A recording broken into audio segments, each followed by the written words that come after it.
Welcome to this explainer. Okay, so today we're diving into Skyward Bound, the aviation epic of Francis Chichester. Now, when you hear the name Francis Chichester, your mind probably jumps straight to the ocean, right? You're likely picturing that older, legendary sailor alone on the vast seas. But, actually, scratch that. Before he ever conquered the waves as an older man, Francis Chichester was a young, absolute mad genius of the skies. We are talking about a true pioneer of the air, taking on airplane voyages that honestly defy modern logic. So today, we're going to trace his incredible skyward Odyssey, relying strictly on the breathtaking facts of his aviation epic. Get ready, because the sheer grit in this story is it's absolutely astounding. Okay, let's dive into this.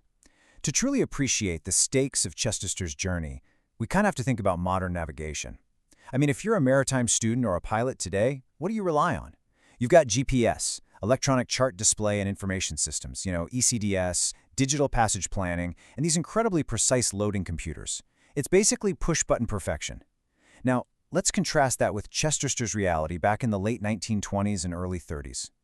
Picture this. He's up in a freezing, oil-soaked open cockpit, and his navigation tools, a marine sextant, a compass, and literal scrap paper. That's the whole shebang. One tiny miscalculation didn't mean a warning buzzer went off on a dashboard. It meant vanishing forever into the ocean. No redos. Part 1. The Maiden Epic. London to Sydney, 1929.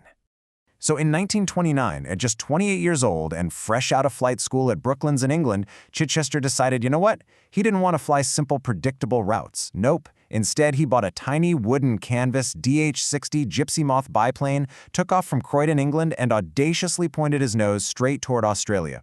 12,000. That is the staggering number of miles he covered in what was essentially a month-long baptism by fire. Just imagine being up in that open cockpit, battling brutal weather and relentless mechanical issues as you cross over Europe, the Middle East, India, and Southeast Asia.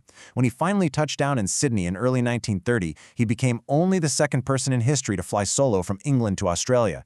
Absolutely wild. And that 1929 flight wasn't just a one-off stunt. It was really the launch pad. What followed was this rapid, escalating 7-year journey of incredible aviation firsts, devastating disasters, and ultimate redemption. It was a period where he just pushed the absolute limits of human endurance and, frankly, early aviation technology. Part 2. Mastering the Tasman Sea, the first east-to-west solo crossing.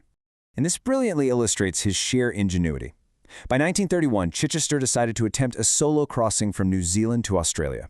He fitted his plane with floats, renamed it Elijah, and aimed for these tiny, tiny specks of land in the treacherous Pacific, specifically places like Norfolk Island and Lord Howe Island. Now, missing them meant vanishing forever, right? So without modern tech, he literally invented his own system of airborne celestial navigation right there on the fly. Step 1. Squeeze the plane's control stick firmly between his knees just to keep it steady. Step 2. While flying with his knees, shoot the sun with a marine sextant. Step 3. Calculate the exact time of the sun's meridian passage to find his latitude, scribbling the math on a scrap of paper. I mean, it is just an unbelievable display of multitasking and sheer mathematical genius under extreme life or death pressure. But, as we all know, nature doesn't care about your math. Right in the middle of this historic crossing, disaster struck at Lord Howe Island. A violent gale swept in with terrifying speed and literally flipped the seaplane, Elijah, completely upside down. Just like that, his meticulously calculated voyage was nearly destroyed in a single instant. Now, for most people, a flipped, saltwater-ruined plane would be the absolute end of the line. Time to pack it up and go home. But not for Chichester.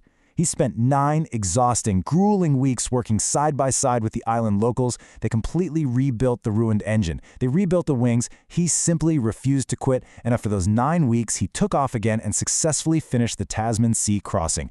Talk about resilience. Part 3. Glamour and the Japan Crash. The round-the-world dream halts.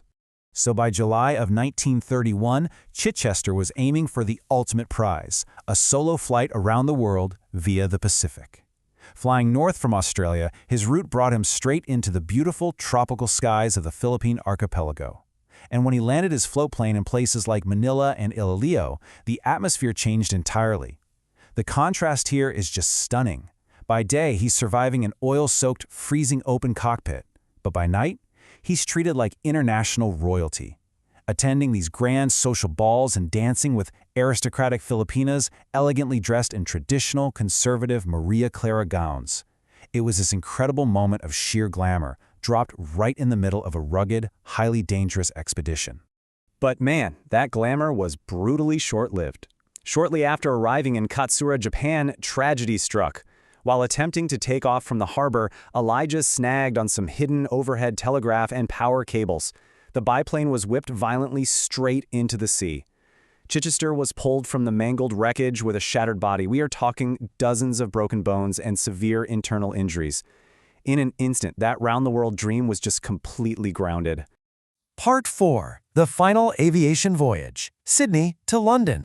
Let's move to 1936 and see how this builds, because it took years of grueling physical recovery for Chichester to heal from that devastating crash in Japan. But, true to form, he wasn't done with the sky, not by a long shot. In 1936, he embarked on his final major aviation voyage, and this time things looked very different.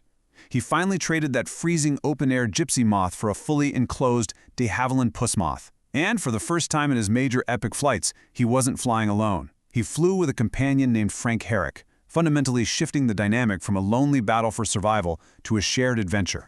Together, they planned a route from Sydney back home to London. But, of course, they didn't take the direct path. Where's the fun in that? Instead, they made this massive, adventurous detour through Peking, China. It was a fittingly grand and sweeping finale to close out a truly unmatched flying career. But you might be wondering, what happened to all that hard-won knowledge he accumulated? Well, shortly after his return, World War II broke out. And Chichester's mad genius for pinpoint navigation, which he honed by literally flying with his knees and shooting the sun, served a much higher purpose. He converted his absolute mastery of map reading into vital training manuals for Allied bomber pilots. He literally taught a generation of pilots how to find their targets and, more importantly, how to find their way home. And then, when the war finally ended, the man who had conquered the skies finally turned his eyes back to the lonely sea. Which brings us to a final thought for you to ponder. We live in a world of push-button precision today. The globe is fully mapped by GPS and electronic charts. Everything is planned out digitally for us. So, looking back at Francis Chichester, a guy who risked absolutely everything with just scrap paper and a sextant, where will today's mad geniuses find their uncharted skies? Where exactly does that level of raw analog grit fit into our modern technology-driven world? It's definitely something to think about as you navigate your own path today. Thank you so much for joining me on this explainer. Keep learning and keep exploring.